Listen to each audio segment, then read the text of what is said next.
Welcome back to Ghoshle attraction.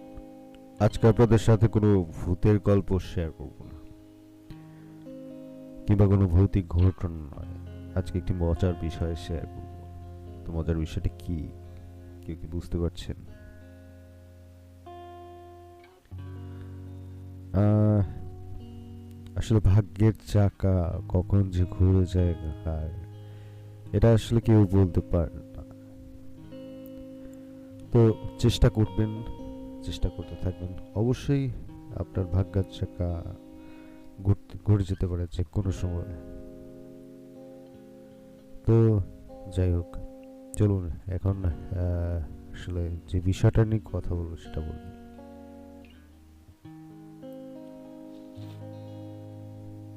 Prayagraj Maha Kumbh মেলা মানেই বিরাট আয়োজন। প্রতি বছর এই সময় সারা বিশ্বের সাধু থেকে মানুষের ভিড় জমে এই মেলায়। এই মেলাতেই চোখে পড়েন নানা রঙের মানুষ। এবছর মেলায় ভাইরাল হয়েছে বেশ কয়েকজন সাধু, যেমন আইআইটি বাবা। ঠিক তেমন সকলের নজর গেছেন এই মেয়ে। কুম্ভ মেলায় মালা বিক্রি করতে দেখা যায় এই শ্যামলা রঙের মেয়েকে। হাতে বড় ব্যাগের নানা রকমের মালা নিয়ে সে ঘুরে বেড়ায়।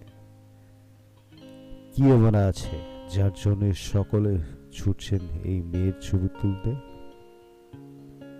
শ্যামলা রঙের এই মেয়ের চোখ দেখলে নেশা ধরে যাবে।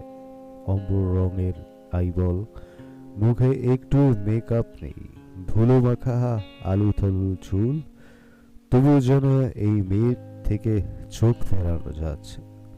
বলা হচ্ছে এবারের কুম্ভ মেলা সেরা সুন্দরী এই মালা বিক্রেতা মেয়ে।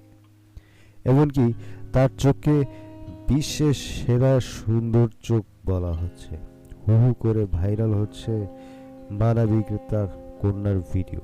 কে এই মেয়ে? তার নাম মোনালিসা। ইন্দোর থেকে এসেছেন মেলায়। হঠাৎ করেই কন্টেন্ট ক্রিয়েটারদের চোখে পড়ে যান মোনালিসা। তারপর থেকেই হু হু করে ভাইরাল হন তিনি।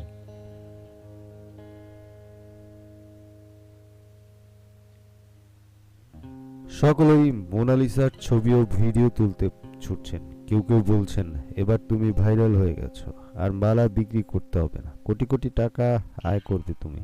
সব কথাতে মোনালিসা হেসে উত্তর দিচ্ছেন। অনেকেই মোনালিসার ছবি তুলতে যাচ্ছেন। তেমন এক ব্যক্তি মোনালিসার ভিডিও করার পর তাকে কিছু টাকা দিতে চান। সঙ্গে সঙ্গে না করেন ভাইরাল সুন্দরী মোনালিসা। এই মেয়ে বলেন, আপনি মালা কিনুন,